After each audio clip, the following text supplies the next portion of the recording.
Saudara, pada waktu saya duduk di belakang, Tuhan mengatakan pada saya begini, kamu lihat orang-orang di sini, Tuhan bilang, kalau sudah punya masalah baru ribut.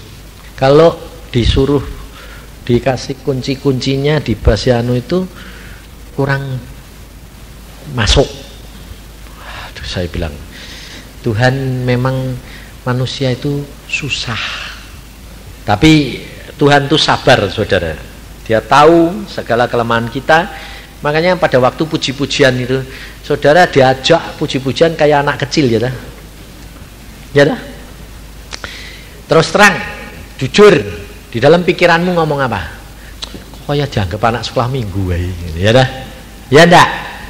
Kalau kamu ngomong gitu berarti kamu merasa gede. Itu masih terikat. Kenapa?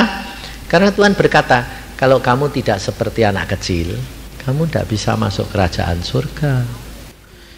Mau nih gede terus, ngawur guys.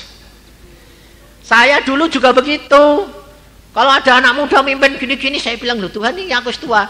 Kalau kamu tidak menjadi seperti anak kecil, kamu tidak punya bagian kerajaan surga. Oh, salah ya Tuhan. Iya, itu ikatan itu.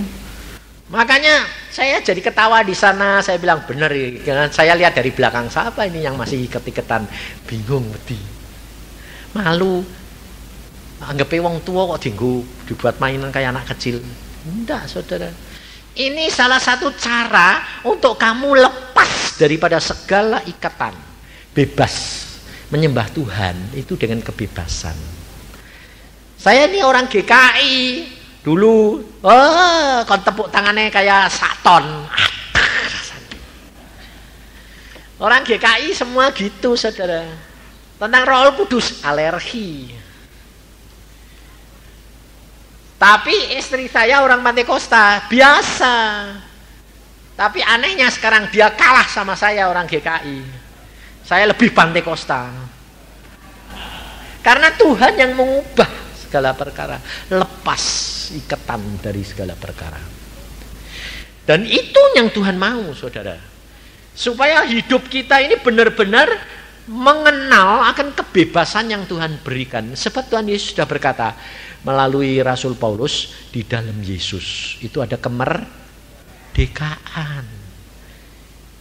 Tapi saudara mau dimerdekake kok angel, susah. Kenapa? Ikatan ini loh, ikatan ini, pikiran ini, waduh, sudah kebiasaan, tradisi. Ini ngikat luar biasa. Dan kesombongan, kemudian cara berpikir, waduh, sudah sulit sekali. Sebab saya orangnya dulu itu selalu minta bukti. Tapi akhirnya bilang, lepaskan. Sebab Tuhan mau kamu percaya. Percaya itu sudah. Percaya itu sesuatu, iman itu percaya kan sesuatu yang belum kelihatan. Jadi kalau kamu minta bukti dulu, telat, Tuhan bilang. Kalau orang menghadapi Tuhan itu bukan seperti dunia. Sebab hikmat Allah itu satu kebodohan. Jadi kalau umpamanya saudara sakit, saudara sudah berdoa, pikirnya kan doa terus tambah lama tambah sembuh gitu toh? Enggak, saudara. Firman dulu Tuhan mengatakan sembuh. Baru kamu percaya, biarpun prosesnya jadi tambah parah, tapi percaya satu saat sembuh, jadi baik gitu. Itu Tuhan. Jadi kalau kamu sudah mengenal akan Tuhan, cara kerja Tuhan, kamu tidak panik, tidak khawatir. Sebabnya apa? Apa yang kita khawatirkan, kita bisa apa coba? Kalau Tuhan memberkati kamu banyak, tapi kamu sakit-sakitan, dapat apa coba? Bisa apa? Habis lagi duitnya. Betul ya? Percuma. Ada orang diberkati bermiliat-miliat, tapi di dalam dirinya karena pikirannya penuh, mikir terus takut, terus akhirnya apa? Pakai jantung, kencing manis. Sudah sakit jantung, kencing manis, tambah stres, ketakutan hidupnya, takut terus. Kemudian Habis kalau sudah begitu, mesti dengar suara-suara tidak karu-karuan. Itu pikiran, saudara, yang tidak bisa dikendalikan. Sehingga akhirnya minum obat, dikasih obat penenang, jadi lolak-lolok. Pikirannya berhenti, tidak jalan. Jadi cuma iya. Buat apa? Kalau saudara dan saya diberi kesehatan, ini satu anugerah. Sudah lebih daripada juta-jutaan miliaran. Karena kalau tidak itu tidak bisa nikmati, saudara, percuma. Makanya saya bilang adalah hidup dengan Tuhan tuh rileks, enak. Kenapa? Tuhan itu cuma minta nurut, jaga motivasi hati dan pikiranmu. Hanya tertuju kepada Tuhan. Bukan berarti terus tidak kerja. Tidak kerja, tetap kerja. Tetapi hati pikiran kita tertuju kepada Dia. Nanti Dia yang ngatur semuanya. Enak sungguhan. Luar biasa. Jadi di dalam situasi apapun, saudara tidak pernah takut. Nah, kita lihat di dalam 2 Raja-Raja pasal yang kelima ini, dalam ayat selanjutnya dikatakan, ayat yang ke-13, tetapi pegawai-pegawainya datang mendekat serta berkata kepadanya, Bapak, seandainya Nabi itu menyuruh perkara yang sukar kepadamu, bukankah Bapak akan melakukannya? Apalagi sekarang ia hanya berkata kepadamu, mandilah dan kau akan menjadi tahir. Nah, kalau logika manusia, itu lebih senang yang sukar atau yang gampang? Sukar yang lebih senang yang sukar daripada yang gampang. Sebab yang gampang itu tidak masuk akal. Lah ini makanya saya bilang, orang kaya susah masuk surga. Saya tambahi, orang pinter susah masuk surga. Karena apa? Yang satu terikat duit, yang ayan, yang satu terikat pikiran. Tidak bisa. Tuhan bilang paling susah orang Parisi dan ahli Taurat. Betul? Tidak bisa masuk surga. Kepinteran. Sebaliknya orang kaya susah masuk surga. Sama Tuhan bilang. Makanya saya terus terang, nah, ya Tuhan, tambah mengenal Engkau, lama-lama kok tambah bodoh. Kenapa tambah bodoh? Sebabnya ini tidak dipakai. Dipakai hanya kalau Tuhan sudah berfirman, baru Tuhan berikan aku hikmat. Beres. Jadi hidup itu memang benar sebetulnya rileks, saudara. Rileks benar, rileks. Makanya saudara kita harus sadar di dalam menghadapi segala perkara, jangan takut, percaya. Jangan dikira kalau kita sudah menjadi hamba Tuhan, jadi orang benar itu lalu malapetaka, lalu kesukaran, lalu pencobaan tidak banyak. Orang benar banyak masalahnya, tapi banyak jalan keluar pasti ada. Iin anak saya pada waktu kena liver, wah dokter bilang istirahat, kalau tidak dalam waktu 1-2 bulan kamu mesti mati. Sudah dicek semuanya, terlalu tinggi anunya, kelemahannya. Aduh, terus dia bilang, Tuhan, ini menurut dokter aku harus istirahat, pelayananku penuh, ini menurut engkau piye? Tuhan ini jawab gini, berani tidak kamu tetap layani aku terus? Lalu dia bilang, berani, oke. Lalu dia melayani Tuhan tetap terus. Saudara tahu dia sampai pingsan di mimbar. Berarti kan tambah gawat toh? Berhenti di mimbar, berhenti sebentar. Dia bilang, Tuhan, aku udah mati di sini. Kalau engkau kehendak mati, aku mati. Tapi aku tetap melayani engkau. Tuhan bilang, bangkit, khotbah lagi sampai selesai. Terus apa terjadi, saudara? Habis itu Tuhan malah ketawa. Tuhan bilang, nah lulus gue, sembuh, sempurna. Besok lagi, loh aku kok sekarang kok sudah enggak gampang capek. Kok cek ke dokter itu lagi. Dicek dia apa? Loh, kamu minum obat apa? Kok cespleng? Hanya firman. Kamu udah istirahat? Enggak. Melayani terus sampai pingsan di mimbar. Karena Tuhan yang ngomong. Loh, ngerti dah? Tuhan ngomong dulu. Tapi jangan bilang, aku percaya, iman nih. Percaya ya percaya, tapi imanmu itu iman apa? Imannya iman kayak kepengin. Terus kepepet. Itu dudu iman. Itu karena ndak ada jalan. Terus kebelet itu. Makanya saudara, kalau kita mamanya contohnya ya toh, kita punya pikiran ini harus ditanggalkan. Saudara kepengin seseorang, mamanya anak muda, kepengin, waduh jatuh cinta mamanya, sama saudara. Orang jatuh cinta itu susah obati. Sebab pikiran itu. Kalau sudah jatuh cinta, lalu cari firman, cocok. Belum tentu. Justru kalau dari Tuhan, itu firman Tuhan berkata apa? Coba baca di dalam 1 Korintus. 1 Korintus pasal yang kedua ayat 9.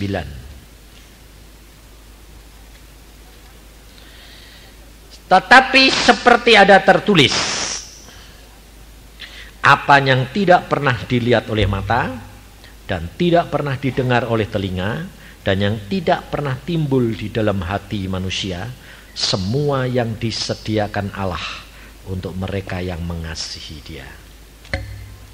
Jadi kalau pikiran Tuhan yang disediakan buat kamu itu pernah kamu kepengen, pernah muncul enggak? Nah, itu yang dari Tuhan. Tapi kepengenmu yang kamu kepengen itu Tuhan, salah pikiranmu Tuhannya. Saya tuh dulu enggak punya kepengen kalau punya istri kayak model kayak gitu. Kepengenku yang gitar. Memang sekarang gitar. Dulu enggak. Dulu kerempeng. Berat badannya cuma 37 kilo. Kayak orang TBC. Saya enggak pernah ketarik sama dia. Padahal saya ketua kelas, saya dari SD itu selalu jadi ketua kelas sampai mahasiswa, sampai lulus. Saya pada waktu jadi ketua kelas, istri saya itu wakil ketua kelas. Tapi tidak pernah ketarik saya. Padahal jodoh sudah di depan, di samping saya, tidak pernah ketarik. Karena kepikiran saya bukan cocok dengan keadaannya. Krempeng, bayangin. Tingginya 156, bobotnya 37, kayak apa? Kayak kayak tulang tengkorak jalan. Gepeng tipis meneh, waduh. Lah, saya tidak bakal bisa ketarik. Tapi justru di situ angsal ada perempuan yang gitar yang saya kepengenin. Oh, saya tuh dulu nakal, saudara. Tak pepet terus kabeh wis, tak pepet, tak benceng. Ya. Jangan dikira kalau saya itu alim. Oh, alim sekarang jadi hamba Tuhan sudah. Bekasnya wis bobrokan. Jadi gitu. Tapi satu saat Tuhan justru ngomong, itu jodohmu. Waduh, mateng. Alkitab digenepi. Apa yang tidak pernah timbul dalam pikiranmu, dalam hatimu, itu yang disediakan Tuhan. Loh. Baru saya itu tahu rencananya Tuhan luar biasa. Setelah saya tahu, ya wes tak terima. Aku bilang, Tuhan, ngasih aja kok model kayak gitu. Itu yang terbaik buat kamu. Ya wes. Tapi ya sudah, itu berarti terus aku pacaran dek dok. Enggak, dek nenek ya, tapi ada sampingan nih. Nah ini yang payah. Nah, itu enggak boleh, saudara. Kalau kamu mau niru saya, rugi. Dididik Tuhan nanti puluhan tahun bubar, wis telat. Enggak bisa ngambil target. Sebab saya dididik Tuhan 33 tahun karena saking bandel. Makanya anak-anak saya luar biasa. Enggak ada yang cuma Denny itu agak nakal itu. Denny itu nakal, yang jadi hamba Tuhan itu malah nakal. Oh, itu yang rodok miring-miring.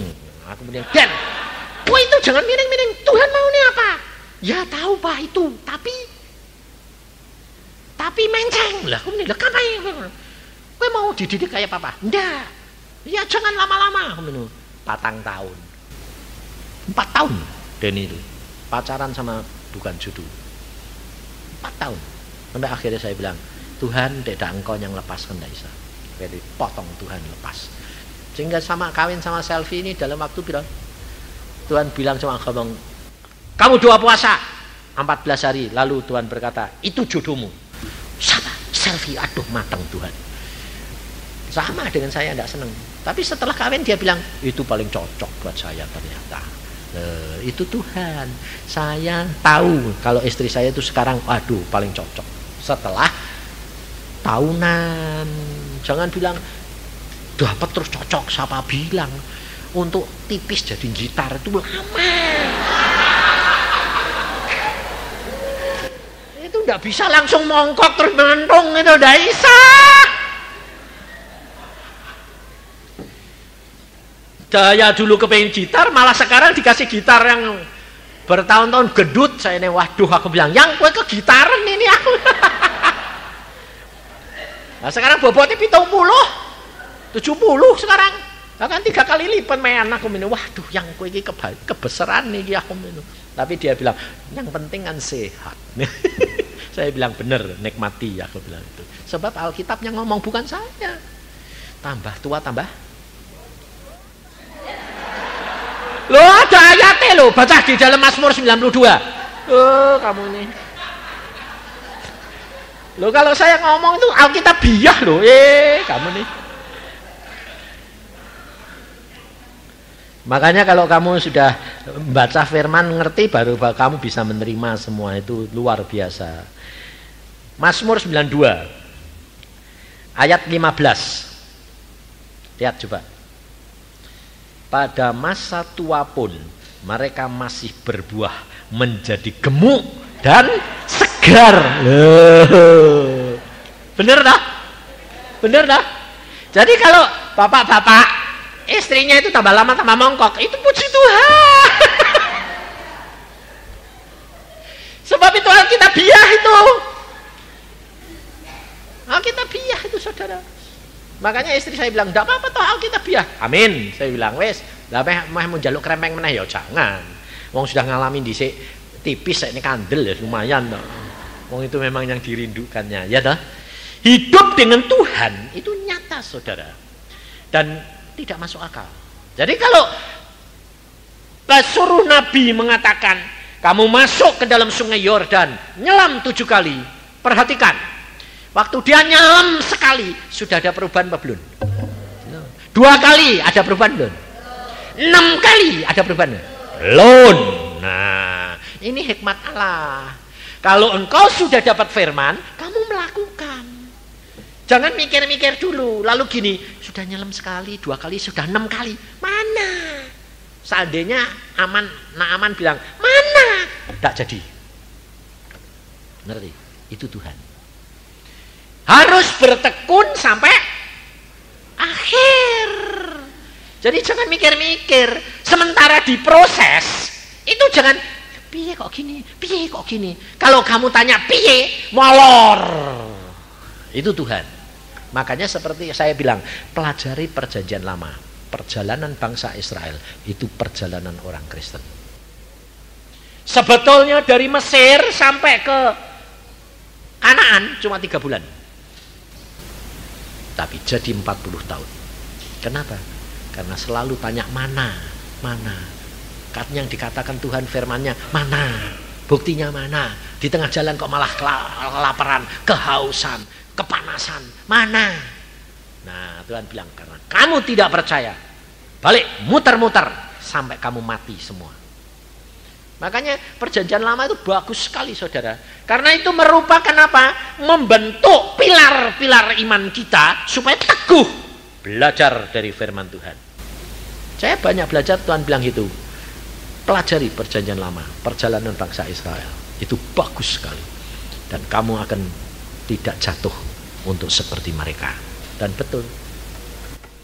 Jangan banyak bertanya mana-mana. Sedang diproses. Jadi kalau kamu sudah bertobat, kamu harus bayar. Jangan bilang, sudah bertobat kok belum ditolong-tolong. Semua ada jangka waktunya. Harus ditepati sampai akhir. Tapi saudara kerap kali kepengennya apa? Nanti kalau sudah ada masalah baru ngotot sembahyang terus, ndak barbar, ndak kerja, tapi sembahyang terus. Sampai minta didengar.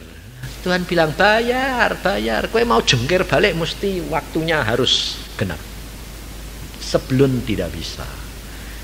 Makanya anak saya 2 tahun penuh. Baru Tuhan berkata, Desember ini selesai. Bayangin saudara. Ya saya bilang, tenang aja lah, jalan saja. Sampai pada waktunya. Jangan bertanya, jangan ngomel. Percaya Tuhanmu luar biasa. Pasti. Karena Tuhan itu Allah yang luar biasa. Maka Naaman pada waktu itu langsung dia masuk ke 7. Keluar. Berubah. Kulitnya menjadi kulit seperti anak muda. Terus berubah. Nah baru dia lihat mujizat Tuhan. Baru dia berkata, wah luar biasa. Ada nabi, ada hamba Tuhan di tempat ini. Tetapi pikiran ini harus ditanggalkan zaman ini saudara. Karena yang jadi nabi itu juga bukan saya toh. Semua ada Roh Kudus. Sehingga kamu belajar mulai hari demi hari menantikan Tuhan, berkomunikasi dengan Tuhan, bicara dengan Tuhan, Roh Kudus yang ada di dalam hatimu. Itu jangan ngomong, ajak ngomong. Dia luar biasa. Hamba Tuhan, nabi-nabi yang khusus itu nanti cuma disuruh mengarahkan kamu. Saya tuh kerap kali sudah diajari Tuhan bilang, kamu arahkan supaya mereka bertindak sendiri. Lucunya saudara, saya baru diskusi sama istri saya dan istri saya juga baru dilepaskan mengenai masalah. Karena gini, dia selalu ngomong gini, kamu kalau ngomong sama saya itu beda sama Tuhan ngomong sama saya. Kamu gak ngerti saya sih. Nah, saya bilang, memang benar. Ada seorang perempuan datang kepada saya. Keadaannya persis kayak istri saya. Jadi anak terakhir sangat dimanjain, semuanya tidak pernah salah, selalu benar. Konseling sama saya dari Jakarta ini. Kaya lagi. Orang anak manja, perempuan manja, kaya, pinter, susah itu. Itu pintu-pintunya ketutup surga. Datang konseling bilang, Pak keadaan saya gini. Nah dia datang itu kepengennya kan dikasihani toh, dimengerti toh. Tapi Tuhan ngomongnya gini, marahi dia. Wah lalu saya dilihatkan Tuhan ini, wayo marahin dia. Lah aku kan ya nurut, tak marahin dia. Kowe manja, kowe iku sombong, kowe iku ngene. Nangisnya tidak ketulungan. Sampai aku ini datang ke sini mau cari jalan keluar penghiburan kok malah dibagi. Lah aku ya wes nangis entek-entekno. Sisan toh. Bar gitu diam sembayang. Aku bilang, tak ajak sembayang. Aku dengar Tuhan ngomong melalui dia. Ngomongnya itu gini, hambaku Yusa ndak ngerti kamu, tapi aku ngerti kamu. Bayangin, aku kan kayak orang dibanting mbek Tuhan loh. Bener toh? Loh, aku bilang loh Tuhan, loh aku mbok kon marahi. Lah kowe kok ngomongnya kok lembute kaya ngono. Lalu aku menyayangi kamu, aku yang ngerti kamu. Nah, tambah nangis tapi seneng toh. Wah ya Tuhan, kalau engkau itu lo tahu aku hamba Yusa itu. Lah aku yang denger, padahal Tuhan ngomong itu alun dok, anu dok, jero atine itu. Aku yang ngerti dengar gitu kan, aku ya protes toh. Wah, akhirnya dia bilang, waduh terima kasih aku. Tuhan kok sayang, ndak kayak hambamu model.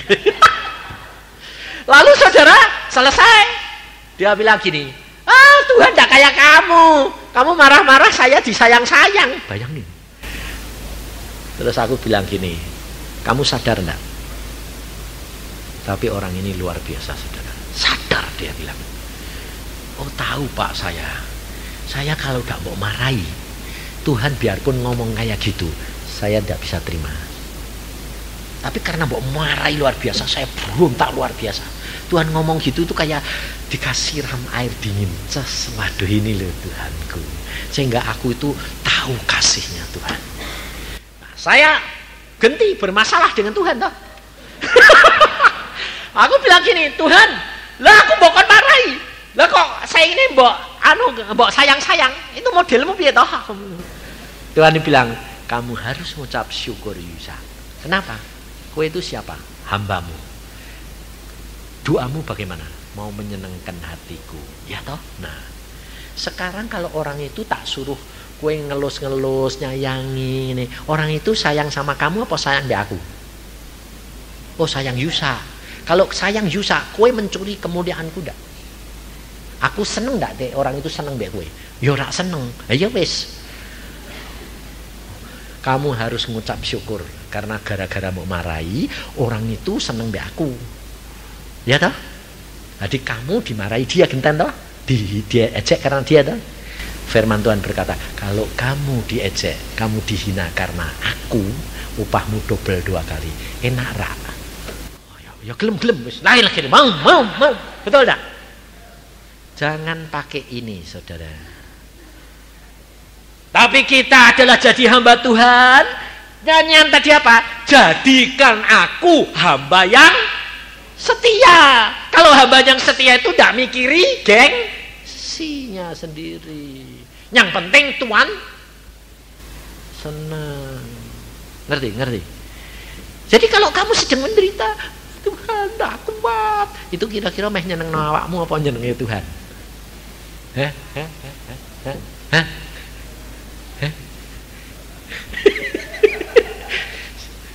Makanya saudara kalau tidak praktek nyata itu mbak Tuhan, berpetualangan mbak Tuhan, itu tidak ngerti bahwa apa yang Tuhan mau itu baik. Tuhan bilang semuanya itu indah dan kamu pasti seneng. Tuhan bilang seneng. Makanya saya jadi kalau pelayanan, kalau ditentang, dimaki-maki, saya bilang puji Tuhan, upahku double. Tidak pernah sakit hati saya, malah seneng. Kenapa? Ayo upahnya double loh. Dok surga dapat, dok dunia dapat. Penak. Jadi tidak pernah punya sakit hati, tidak pernah punya pahit hati, selalu santai. Ya dah. Tidak enak. Tuhan punya maksud. Pasti Tuhan punya maksud. Jadi rileks, saudara. Makanya saudara belajar, pikiran ini berbahaya. Ada seorang ibu, bukan ibu, perempuan, sakit kanker di Jakarta, stadium 4. Jadi ini udah melendung semua, getah bening, semua pelentung semua sudah. Terus saya diundang, karena ini iparnya Dirjen Keuangan. Saya bilang, Dirjen Keuangan ini dulu dapat mujizat juga. Ya, saya ketemu terus dia bilang, alami. Ini orang pinter, orang kedudukan tinggi. Sekarang kalau nyanyi ya gini-gini. Biasa, sudah kenal Yesus dulunya. Apalagi orang Batak. Kaku nih kayak besi. Itu saya. Sekarang di rumahnya ada persekutuan. Nah, ini adik istrinya. Karena saya diundang, sampai saudara tahu pengusaha salah satu bilang, Pak, tolong sih Pak kamu datang. Nanti dulu saya sembahyang. Oke, Tuhan bilang kamu datang. Naik pesawat, pergi ke rumah sakit, habis itu pulang lagi. Nah, saya bilang, oke, saya naik pesawat. Pak, tak jemput helikopter aja ya. Mau dijemput helikopter, saudara, dari Jakarta, Bandung, Jakarta lagi. Bayangin, ndak luar biasa. Hamba Tuhan ndak bisa apa-apa, lebih daripada pejabat, betul ndak? Aku bilang, ndak, helikopteran barang. Pokoknya saya naik pesawat, jemput saya di airport, bawa saya ke rumah sakit, selesai pulang, antar pulang ke airport lagi, saya terbang pulang. Mbok ngomong-ngomong dulu. Kalau Tuhan bilang kamu boleh sampai sehari, ya saya sehari. Kalau enggak. Bayangin saudara, sampai direktur Direktur itu khusus meeting, ditutupin semua, nungguin saya. Padahal saya tidak perlu ketemu dia toh. Saya ketemu yang sakit toh. Sama dirjennya itu ya sampai, Pak Isa, saya boleh di sini, saya nungguin yang sakit. Boleh, denger, tidak usah ngomong kamu. Saya wong pangkat toh tidak peduli kok. Wong ketemu malah tak lus-lus perutnya. Aku bilang, piye kowe? Sembuh. Puji Tuhan, luar biasa Tuhan. Lah ya wis, amin. Saya tidak peduli saya. Diundang siapa ya tidak peduli saya. Nah, orang pangkat orang anu ya tidak ada artinya di hadapan Tuhan kok, ya kan? Tidak peduli saya. Saya datang cuma ngomong, Tuhan ini piye orang ini?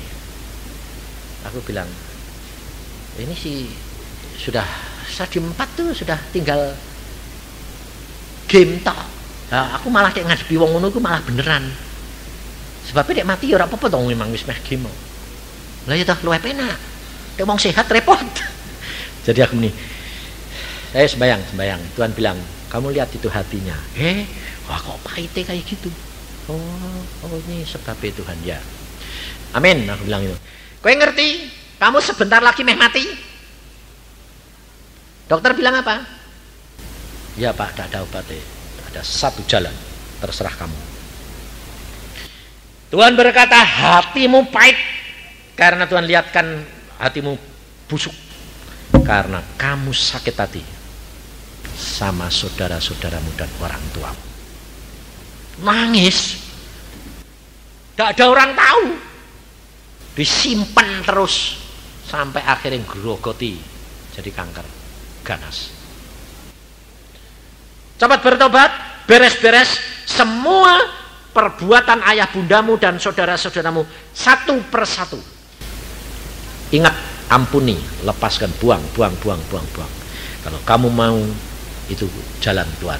Jadi kalau kamu mati, nanti masuk surga, ya toh? Mau diampuni dosa nih. Tuhan bilang kalau kamu ngampuni, kamu diampuni. Kalau kamu tidak ngampuni, kamu tidak diampuni. Kamu mau masuk surga atau neraka? Mau masuk surga, cepat ampuni. Adapun nanti kalau Tuhan punya rencana kamu sembuh lagi, itu hak Tuhan, bukan hak kamu. Ngerti? Ya. Lakukan itu, bagian itu lakukan dulu. Selesai. Yang sembuh apa tidak sembuh itu bukan urusan kamu. Oh ya Pak, terima kasih. Betul? Lakukan, amin. Pulang saya. Dirjennya sama direktur juga, Pak ngomong-ngomong dulu, makan dulu. Tidak, antar saya pulang. Jadi aku ini sudah meeting tak batali semua loh Pak. Ya ben meetingmu kono jarak gitu terusan. Wong kira janjian no aku meno. Kalau Tuhan bilang oke. Kapan Pak? Ya arti pokoknya bos bilang apa, dia cuma geleng-geleng, antar pulang. Saya tidak urusan saudara.